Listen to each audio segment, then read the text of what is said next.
Quando o silêncio de Deus dói, a primeira reação é acreditar que você foi esquecido. Você já sentiu isso? O mundo continua fazendo barulho, redes sociais, urgências, expectativas, e no meio desse ruído, Deus parece retirar a voz. Esse silêncio pesa, parece um vácuo que suga forças.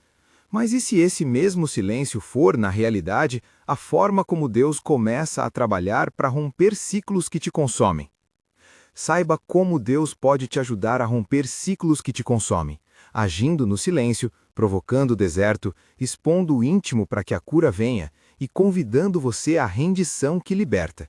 Essa não é uma promessa imediata de solução mágica, é uma descrição do caminho que muitos percorrem quando decidem deixar Deus agir de fato. Se essa palavra está falando com você, antes de continuar, escreva nos comentários uma frase curta que represente sua entrega hoje. Um gesto simples que nos conecta e que te ajuda a assumir um primeiro passo. Muitas vezes o ciclo que te prende tem uma mecânica fácil de descrever. Você acelera, tenta consertar tudo por conta própria, acha que a próxima decisão vai ser a decisiva e repete o esforço até cansar. É a pressa transformada em estratégia, é a insistência transformada em hábito, e no centro está a incapacidade de soltar. Você acredita que se segurar firme, controla o rumo da sua vida. Mas segurar firme, sem Deus em liberdade, só reforça a prisão. Imagine um palco que já não te serve. Você continua atuando a mesma peça, as cortinas fechadas, os mesmos aplausos vazios. Alguém precisa desmontar o cenário para que um novo espetáculo possa nascer. Deus muitas vezes rompe ciclos, justamente retirando estímulos. Ele permite que o palco se desmonte, que as luzes se apaguem, que as vozes externas recuem. Esse gesto dói, porque a perda aparece na forma de vazio. Você pode perder gosto por coisas que antes motivavam, o trabalho que era idolatrado, a relação que servia como escape, a validação dos outros que sustentava a autoestima. Perda não é sempre punição, pode ser livramento. Isaías nos lembra que há força na quietude e confiança. Na quietude e na confiança estará a vossa força. Não é uma desculpa para o comodismo, é um convite. Enquanto tudo ao redor clama pela solução imediata, Deus fala de um descanso que restaura. Entender isso muda a maneira como você reage ao vazio. O deserto bíblico não é só um lugar de sofrimento, é um terreno pedagógico. Deuteronômio descreve que o Senhor nos conduziu no deserto para nos provar e humilhar, para conhecer o que havia no coração. Em Deuteronômio 8:2. Essa prova não é para humilhar sem propósito, mas para revelar onde estão nossas raízes, orgulho, dependência, medo disfarçado de fé. No silêncio do deserto, as distrações caem, o que sobra é a verdade de dentro. E a verdade pode doer. É por isso que muitas vezes fugimos do processo. Preferimos repetir padrões a encarar o que realmente nos prende. Permita-me ser franco e gentil ao mesmo tempo. Parte do que mantém um ciclo é a exposição que você evita. Quando o íntimo é protegido por justificativas, eu mereço, não é tão grave, é a minha maneira, a graça não tem espaço para operar plenamente. Deus então age expondo, não para envergonhar, mas para tornar visível aquilo que precisa ser tratado. A exposição pode vir de um confronto honesto, de um tempo de silêncio que revela pensamentos, de amizades que não têm medo de falar a verdade. Nessa exposição, você vê o seu próprio rosto no espelho, sem iluminação de palco. O espelho mostra feridas, não para que você se condene, mas para que peça cura. É aqui que entra a rendição. Nem sempre ela começa com um grande gesto. Muitas vezes começa com o cansaço de fingir. Quando você chega ao limite e admite, Senhor, eu não sei mais o que fazer, algo novo pode nascer. Rendição não é desistência míope, é escolher parar de controlar para deixar Deus conduzir. A rendição é um passo decisivo porque muda quem puxa as rédeas. E Deus respeita essa escolha. Quando você se rende, começa um trabalho interno que não é imediato, mas é profundo. Velhas motivações perdem força, novas raízes são plantadas com cuidado. Como identificar sinais de que um ciclo está sendo rompido? Preste atenção a movimentos sutis. Um deles é a perda de gosto pelo que antes dominava seus dias. Não é apatia espiritual, pode ser o início de desapego saudável. Outro sinal é o afastamento de certas pessoas ou ambientes. Nem todo afastamento é rejeição, às vezes é redirecionamento. Lembre-se do relato de Paulo e Barnabé, uma discordância os fez seguir caminhos diferentes. Atos 15:39. Aquilo que parece separação pode ser a providência ajustando rotas. Ainda outro sinal é a sensação de vazio que, se bem recebida, vira espaço para algo novo, para a oração mais sincera, para a leitura das Escrituras sem pressa, para o cultivo da presença. Mas atenção, sinais não são provas absolutas. Eles exigem maturidade para serem interpretados. Não tome o afastamento de alguém como sentença definitiva de julgamento. Deus não é um juiz que destrói sem propósito. Ele é um pai que redireciona quando necessário. Nem todo rompimento humano é vontade divina, mas há momentos em que o distanciamento protege e orienta. O desafio é discernir com oração e comunidade madura. Quero falar com clareza sobre os inimigos internos que mantêm ciclos. O orgulho que não admite não saber. A dependência emocional que exige resposta imediata. A ansiedade travestida de fé, aquela que confia em rituais ou em aparências para se sentir segura. Esses elementos disfarçados operam como cola. A libertação passa por expor, nomear e confessar. Nomear é um ato de coragem. Quando você chama o problema pelo nome, ele perde parte do controle sobre você. Confessar é abrir mão da justificativa, é aceitar que você não precisa carregar tudo sozinho.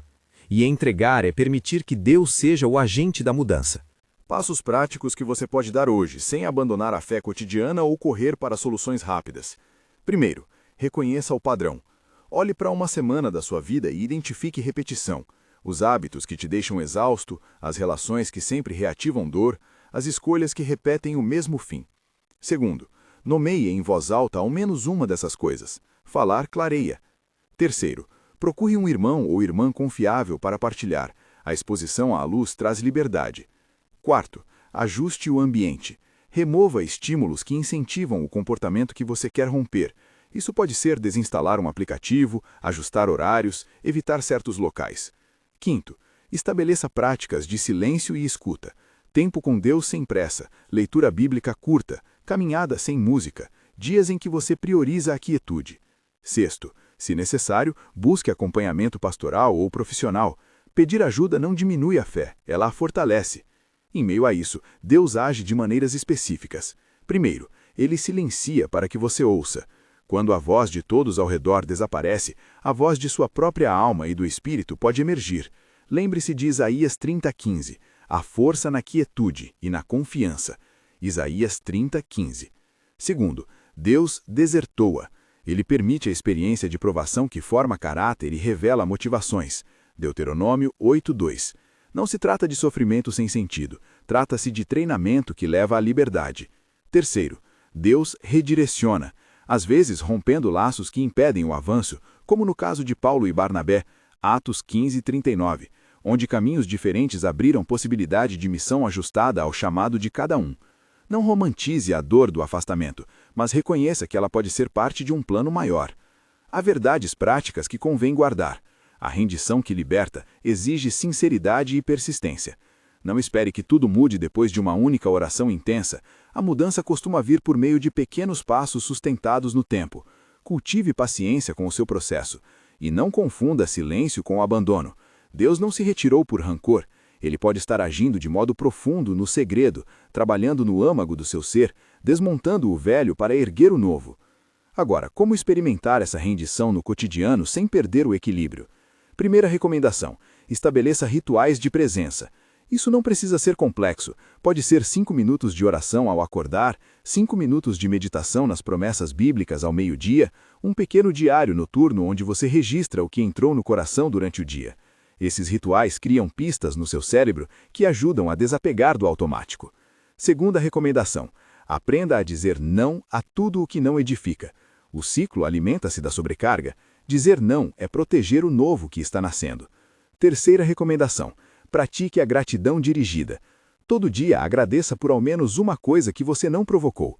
Uma palavra amiga, um sinal de esperança, um alimento, um momento de paz. Gratidão desloca o centro do controle para reconhecimento da graça. O processo terá momentos de revés. Você pode escorregar para velhos padrões. Quando isso acontecer, não ocupe o coração com vergonha paralisante. Volte ao princípio. confesse o deslize, aprenda com ele, peça perdão a Deus e prossiga. A rendição madura não é a ausência de falhas, mas a recusa em permanecer cativo delas. A comunidade importa nesse caminho, irmãos e irmãs que intercedem, que seguram a sua mão, que te lembram do chamado quando você esquece.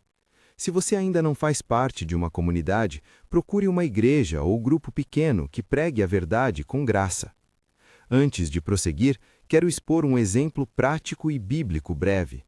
Paulo e Barnabé foram parceiros de missão, mas uma divergência sobre uma pessoa os separou e os levou a caminhos distintos. Atos 15:39. Deus não permitiu que a discórdia fosse o fim, pelo contrário, fez nascer novas rotas de serviço. Esse episódio mostra que o fim de uma aliança humana nem sempre é fracasso espiritual. Às vezes é proteção e redirecionamento. Não tema o ajuste de rotas. Permita que Deus reveja o mapa com você. Chegamos a um ponto importante, a oração de rendição. Não é mágica, é um gesto de entrega que abre espaço para o mover de Deus. Faça esta oração com sinceridade, com a voz do seu coração, não pela fórmula certa, mas pela atitude de verdade. A seguir está um modelo curto para orientar sua entrega. Use no momento que escolher. Senhor, reconheço que tentei resolver com minhas forças. Reconheço minhas feridas e minha pressa. Eu te entrego tudo o que me prende, meus medos, meu orgulho, minhas tentativas de controlar. Dá-me coragem para soltar. Enche-me com a tua presença para que eu possa suportar o deserto e aprender. Que a tua verdade revele o que precisa ser curado. Sustenta-me quando eu fraquejar e guia-me no caminho de restauração. Pai, eu confio em ti para me transformar, mesmo quando não entendo o processo. Amém. Depois dessa oração, não se apresse em medir resultados. Observe sinais, pratique os passos práticos, busque confissão e comunidade. Deixe o deserto cumprir sua função pedagógica, enxugar aquilo que era rótulo, abrir o espaço para novas sementes.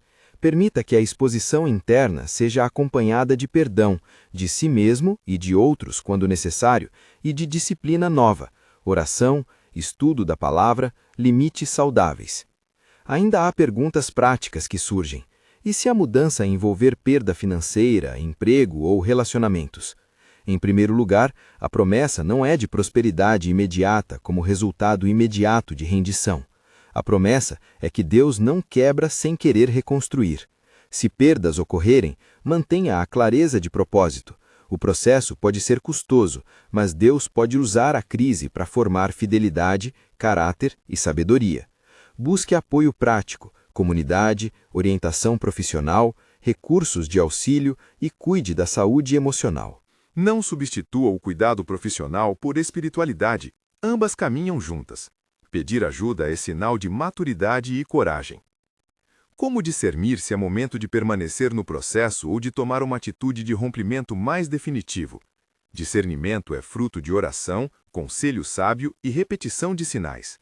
Se após oração persistente, conselho maduro e paz interior você continua sentindo que algo precisa mudar, então agir pode ser um sinal de obediência, não de impulso. Se a sua ação vem acompanhada de calma e não de ansiedade, provavelmente você está no caminho certo. Lembre-se, Deus frequentemente trabalha por meio da paciência ativa, não da imobilidade resignada. Ao terminar esta mensagem, quero reafirmar o eixo. Saiba como Deus pode te ajudar a romper ciclos que te consomem. Ele age no silêncio como agente de transformação, no deserto como professor, na exposição como curador e na rendição como caminho para a restauração. A promessa pastoral é simples e firme. Deus não quebra algo em você sem ter a intenção de reconstruir. Pode haver dor, sim. Pode haver perda, sim. Pode haver tempo de espera, sim. Mas aí onde o vazio aparece, Deus pode preencher com presença e propósito. Se você quer aprofundar esse processo, inscreva-se no canal e confira o material complementar pinçado no comentário fixado. Há guias práticos de silêncio, meditações bíblicas e sugestões de passos a seguir semana a semana. Não espere perfeição, caminhe com honestidade. E lembre-se, quando você não aguenta mais, nasce a rendição. E quando você se rende, Deus começa a trabalhar. Que você encontre coragem hoje para soltar e fé para ficar no processo até a cura chegar.